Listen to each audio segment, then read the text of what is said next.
nzokande na makanisi ya nzambe alingaki nini? Alingaki bango basosola ete kino lelo eloko ya liboso fu bososola ezali eke na bimisi bino mpona kolakisa bino ete bozali bana na ngai mpe nasali bino ngolu sans mérite na makasi na bino te. Bosali eloko moko te, me ngai nzambe na bimisi bino na mboka ya Egypte mpona mema bino na mboka oyo ezali na miliki pe na mafuta ya nzoi, c'est-à-dire bisika oyo bien-être ezali. Na bimisi bino na ngolu na ngai, na olakisa bino ngolu mpona koloba ete bozali batu oyo désormais vous êtes des gens oyo bozali ko vivre liberté na bino.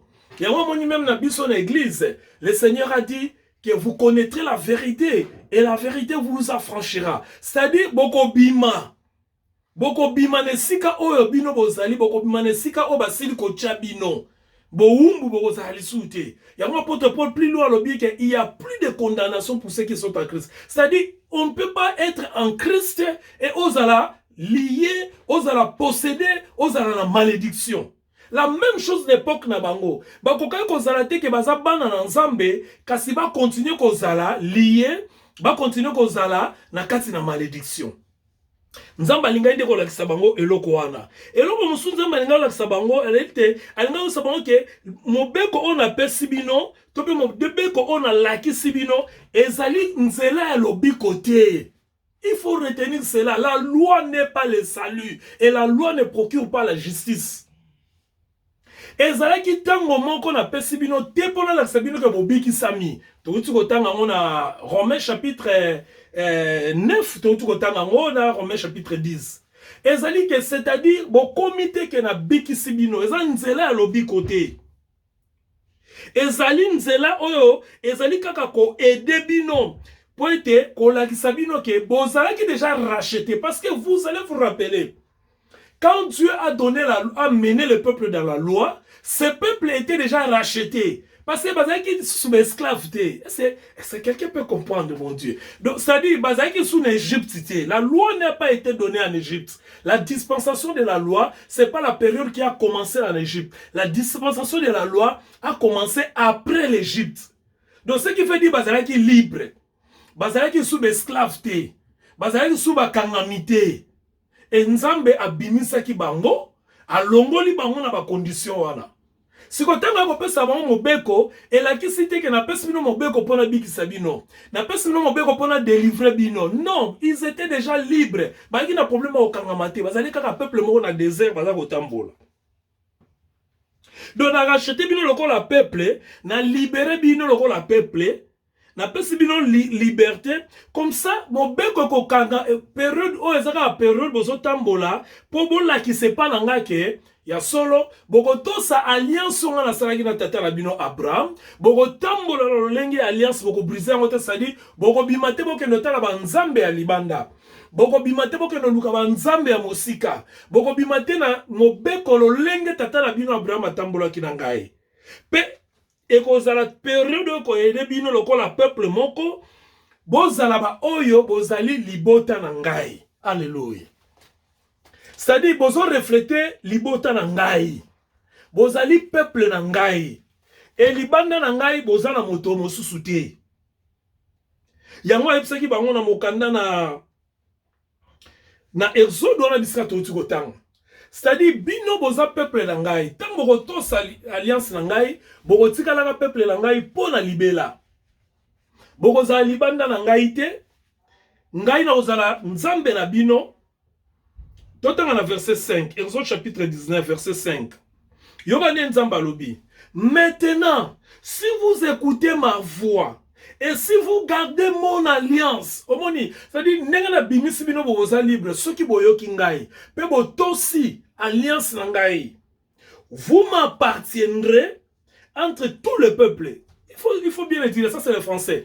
Vous m'appartiendrez entre tout le peuple. C'est-à-dire, il y a beaucoup de peuples, mais vous allez m'appartenir. Vous allez m'appartenir seulement si vous écoutez ma voix et si vous gardez mon alliance. Vous serez mon peuple, vous m'appartenez parmi le peuple. Donc, ba peuple nyoso bomona na mokili, ba kozala Et kozala kaka bino nde bokozala ya ngai, car toute la terre est à moi. Vous serez pour moi, yoka, un royaume de sacrificateurs. Bino, bokozala royaume ba sacrificateur. Et la kisinine, parmi ma peuple nyon so mokili, peuple moko ta kozala sacrificateur ya nzambe. Les sacrificateurs et kozala kaka epa na bino. Yango lelo koyoka bato bazolo ba sacrificateur, bazolo ba dim bazo comprendre peut-être pourquoi ba lobela yango. Parce que la vérité zande awa. Quand on parle de sacrificateurs, on parle d'Israël. On ne parle pas de l'église. On ne parle pas des autres peuples. On parle seulement d'Israël. Donc, les sacrificateurs sont Israël. Les sacrificateurs ne sont pas bateau kolia dim. Et ça bateau bazali kolia la kati na ndako na nzambe. Parce que le peuple musu bazali etalaki bangote bazali peuple de Dieu. Vous serez pour moi le royaume des sacrificateurs. Vous serez pour moi une nation sainte. Vous serez ça dans le futur. Ça dit bozali lelo bozali libota. Mais dans le futur, dans le futur, vous deviendrez une nation. Ça dit, bon, comme école et santo. Bikolo, on existé, ça, école et santo. Mais bino, beaucoup à l'école et santo. Mais conditions anines, ezali, soki boto singai. C'est pourquoi la loi a conditionné toutes choses. Même leur bien-être, même leur futur, ezali na conditionnel. Et en tant que plus tard, tout le monde a si et vous allez belé. Si conditionnel. Si vous faites ceci, si vous faites cela, si vous faites d'ailleurs, même le Seigneur l'a dit, maintenant, si vous écoutez, si conditionnel. Donc, vous avez position et ezali conditionnel ezali kolakisa une obligation te. Ezali kolakisa une probabilité. C'est-à-dire ceux qui votent aussi, vous avez la probabilité de gagner. Mais ceux qui votent aussi, vous perdez. Donc c'est une probabilité. Ce qu'on a lié bino récite na bino ça lié na voto si na bino. Osomona. Alors, nzamba eko sabango eko bakisa lobi, voilà les paroles que vous serez pour moi un royaume de sacrificateurs et une nation sainte. Voilà les paroles que vous direz aux enfants d'Israël. Donc, aux hommes, loi et pesamaki, période wana nyonso. Ce qui botosi, période nyonso. Ce qui boyoki alliance nanga, boyoki ngape bo conserver alliance nanga. Bokozala ekolo ba sacrificateur. Oh, ba sacrificateur bazali banaye, bazali otobenga ba nganga nzambe. Et pesamaki bekolo nyonso te. Na kata ba sacrificateur plus tard to komona ezali bato bazali consacré na mosala ya nzambe, ezali bato bazali consacré na bonzambe, eza bato nyonso te mutu akozala sacrificateur na Israël. C'est comme les prophètes. En dehors d'Israël, on ne peut pas être prophète. Le nom n'a pas polémique mingi, prophète. Bien aimé, en dehors d'Israël, il n'y a pas de prophète. En dehors d'Israël, il n'y a pas de sacrificateur. Même biso dans le Nouveau Testament, dans la présente dispensation, sacerdoce na biso, yango wana teza, y a lévite, yango d'ailleurs, avec les temps dont on commence le tabernacle, vous allez remarquer que nous avons constitué bikolo la kati comment se appelle ça? Nakata tabernacle. Ba position ba nakata ba tabernacle nanya osala bo tanga ko conserver même ba levi même li bota moko zaki conserver pendant ça musalo. C'était pas donné à tout le monde. C'est pas tout le monde qui peut être sacrificateur. C'est pas tout le monde qui peut être prophète. Parce que c'était sacerdoce, c'était un métier, c'était un domaine, c'était un ministère réservé uniquement à Bana Israël.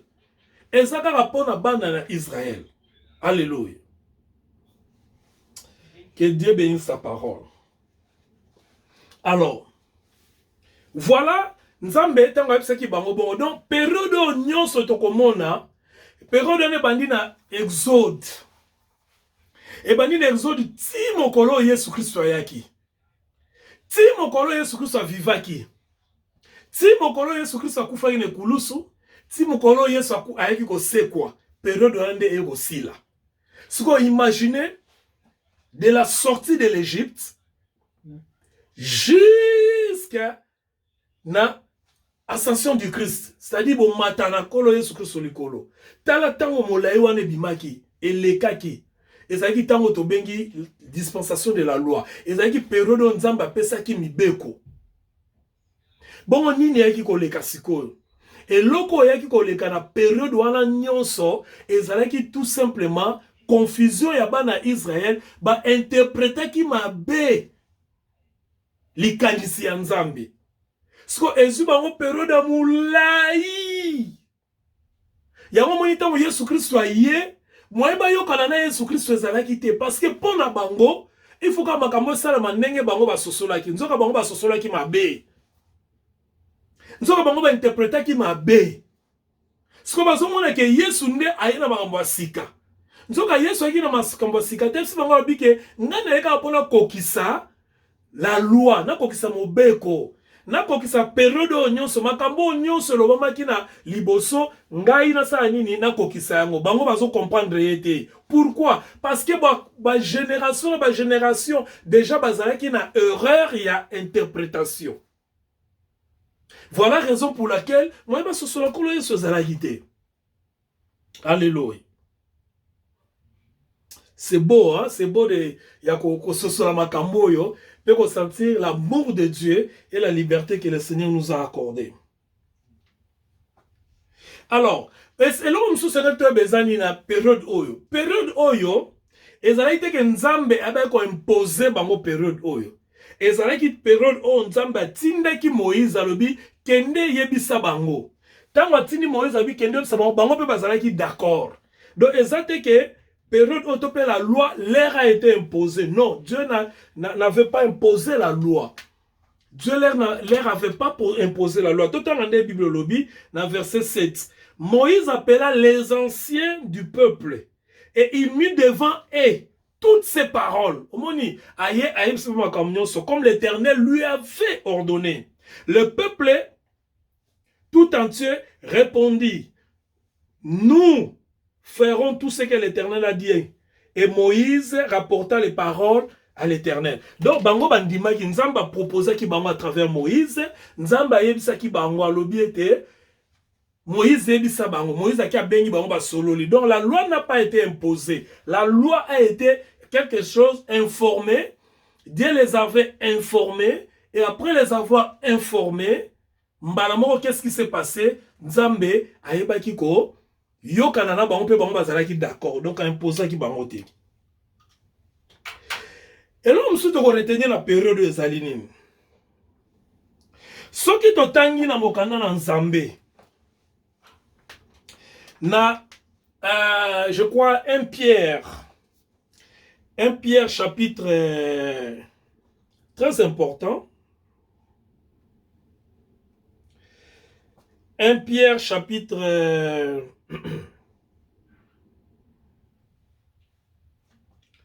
1 Pierre chapitre 2 verset 9.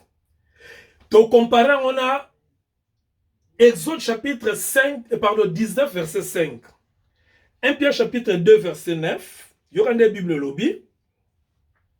Vous au contraire, vous êtes une race élue, un sacerdoce royal, une nation sainte, un peuple acquis, afin que vous annoncez les vertus de celui qui vous a appelé des ténèbres à son admirable lumière. Vous allez vous rappeler Bisra Totangaki na Exode chapitre 19, le verset 5. Balobaki ete soki boyoki mongongo na ngai, pe botosi alliance na ngai. Ngai Nzambe na kosala en sorte que bozala peuple na ngai pe bozala royaume ya sacrificateur. Alors siko ba ko bakisa balobi ete vous au contraire, vous êtes une race élue. Omoni liboso babaki vous serez dans le futur. Mais ici, balobi, vous êtes dans le présent. Donc, l'époque où on a appelé ça qui mobeko, l'époque où on a sikoyo, ezali époque différente, mais message etikali kaka moko. Message en ezali nini, kune ezali ki soki botosi pe boyoki pe bo bateli alliance na ngai, boko koma. Bon, si on est tolo Israël c'est comment ekolo ya Nzambe. Israël c'est comment race élue. Israël c'est comment royaume ya sacrificateur. Ça ne concerne pas l'église. Ezali nde image à confirmation oyo Nzambe alobaki na tango ya kala. Ça ne concerne pas l'église. Parce que vous allez vous souvenir que Pierre azalaki moko ya 12 tribus. Donc il parlait à ses frères, il y a ma tribu d'Israël. Alors, les chapitres 5, pardon, les chapitres 19, les versets 5 de l'Exode. Ezali lokola, en français, c'est l'essence. C'est l'essence de la loi. C'est-à-dire, c'est l'origine de la loi. Ezali qu'on fait comprendre biso mingi tina o Nzamba pesa ki mobeko. Ezali qu'on fait comprendre biso mingi tina oyo Nzamba lingaki bana na eba tambola na époque oyo to pe na période oyo. Ezali qu'on lakisa biso ete Nzamba pesa ki mobeko oyo kasi mobeko oyo to pe époque oyo ekokaki ko rendre bango parfaite. C'est-à-dire bakokaki ko koma bato bakokisami te. Parce que la perfection c'est toujours en Christ. J'insiste bien aimé. Oyebi, je suivais un prédicateur, un pasteur que j'aime beaucoup, un enseignant de la parole de Dieu. Je le suivais, Oyebi makambo belé, lelo toza na mon église, na mamateya, na ba église na biso. C'est-à-dire, nous avons un déficit de communication. Nous avons une façon de communiquer où ezali en accord avec la parole de Dieu, avec la révélation de la parole de Dieu. Cet homme de Dieu que je suivais, alors bien l'homme très important. On est tant aux autres une église. On est tant aux autres Nzambe, tant aux autres Nanzela Nzambe. Bien aimé, tous autres Nanzela Nzambe, tous autres une église. D'abord pour le salut de nos âmes. Et une fois que tu salut à âme nabiso et l'autre tu tikal nango ezali tokola to umela bolingo pe to umela na misala na service à osala Nzambe. Et c'est très important de retenir biloko la croissance, l'amour et le service. Biloko misa tout temps to sangisi yango yango nezali kolakisa expression ya foi na biso epai na Nzambe. Ezali kolakisa expression ya kondima na biso epai na Nzambe. Aujourd'hui dans cette génération, nous sommes bénis. Les gens peuvent tout dire sur les réseaux sociaux, mais nous sommes bénis parce que au travers des réseaux sociaux, tozali kosala la peine Nzambe. À ce moment où il y a des gens qui publient n'importe quoi dans les réseaux sociaux. Mais il y a aussi des gens au travers des réseaux sociaux qui transmettre la connaissance de Dieu. Qui transmettre la foi et pas dans le Nzambe. Kasi, na nyonso wana ozomona ete eloko ya motuya ezate ndenge bazali komema biso, mais eloko ya motuya ezali Nzambe aza koluka biso. Toyeba ye, pe toyeba ye na bosolo. Parce que si toyebi Nzambe na bosolo, toza na liberté. Yango moni insiste ki alobi, soki bokoyoka mongongo na ngai, soki bokoyoka ngai ndenge nazali koloba, soki bokoyoka ngai, pe bokobatela alliance na ngai. Tokoma na makambo nyonso moni, ici c'est l'image, hein? Parce que la réalité c'est Christ. Avec cette image, vous allez voir que tant au coma, donc la dispensation de la loi et banda qui na image moko ko lakisa biso le temps de l'église, le temps de la grâce. Parce que vous allez vous rappeler que même Israël qui est sorti de l'Égypte, bima qui par la grâce. Israël qui était sorti dans l'église, bima qui parce que Dieu avait vu tant que Moïse a dit que na moni passe ya bana babima. Les restes qui étaient qui na sima, ezaki na ka biloko moko ezaki neti accompagnateur.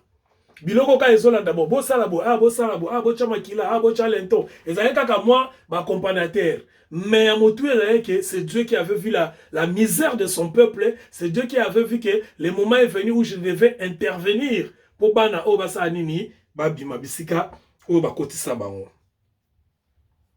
Alors, et là on conclut pour lelo ezali nini, ezali ete na tango ya Abraham, landa malamu parce que nazosuka awa, na tango ya Abraham, non pardon, avant cela, tozali koloba boye, la loi comme je l'avais dit, et qu'on rendre tout parfait. Donc la perfection, il n'y en avait pas dans la loi. Vous pouvez lire ça dans Hébreux chapitre 7, versets 18 à 19. Hébreux chapitre 7, versets 18 à 19. La loi n'a pas rendu parfait. Romains chapitre 8, verset 3.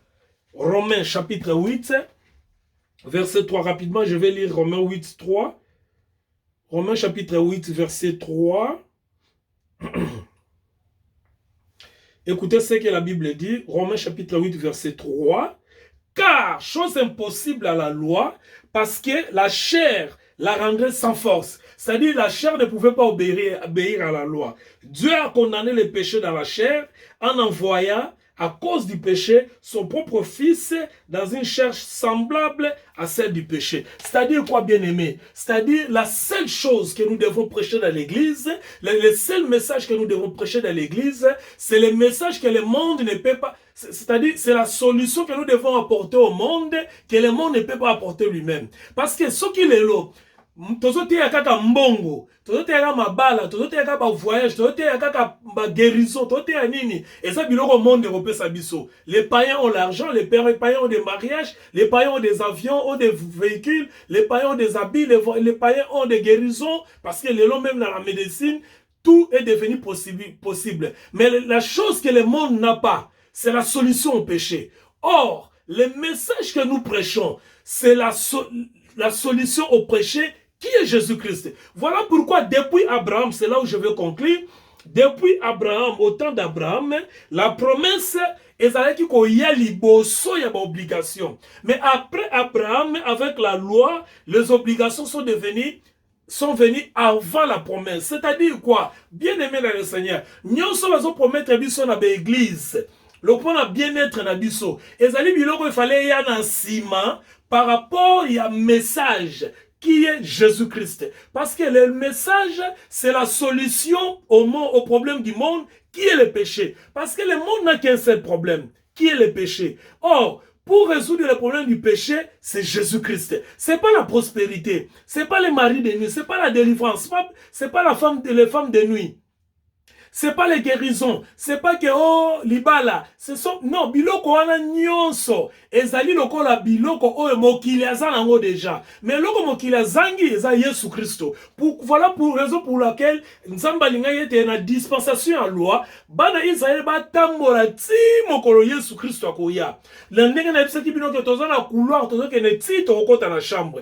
Une fois tokoti na chambre, tu as déjà dans les bons. Une fois nous sommes en Jésus-Christ, nous sommes déjà dans les bons. Que le Seigneur vous bénisse. Toi qui es en Jésus-Christ, sache que bien aimé, tu es tellement libre, tu es tellement dans l'amour de Dieu, tu es tellement dans un environnement où et l'eau comme on soute ego kangayo, pe ozana tango nyonso ya ko benga nzambe tata na yo, nene Bible zali koloba ete ego benga e Abba Père. Que le Seigneur vous bénisse pour aujourd'hui. Tosukiwana, à nous revoir par la grâce de Dieu les dimanches prochains. Nzamba pambo na bino, Nzamba accompli ba grande chose pour na bino, Nzamba pesa bino kimia utaka repai na e. Je vous aime beaucoup. Abonnez-vous sur notre page Belle Femme Moema Bebeto officiel. Que le Seigneur vous bénisse et à la prochaine.